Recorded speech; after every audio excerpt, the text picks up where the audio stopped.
think that completion rates is something that's worth talking about because they've had a really bad rep in the online course market. I saw stats once, and I'm sure they've changed since, but it was something like only 3% of people who buy an online course finish an online course. And like, that's pretty shocking. And so I was talking to someone, they're like, well, online courses obviously don't work then. And I was like, well, hold up. Because completion rates often, especially if you're using a platform, it's just a metric that's easy to track, but it doesn't mean it's a good metric, right? So completion rates means they have to complete every single element inside a program. But if you've got a wrap-up video, like a thanks for watching, lovely to have you here, and they've finished the content, but they decide not to watch that wrap-up video, technically they haven't completed. And your platform will mark them as not yet complete.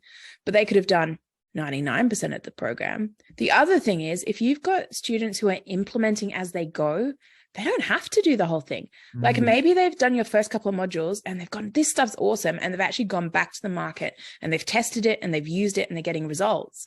Why does it matter if they haven't gone through the other stuff yet? Because they've improved their life or their business and they're getting results from it, which is surely the whole point of the course anyway. Like, do we really want to force them to sit through the videos just so we can have the completion rate tick off?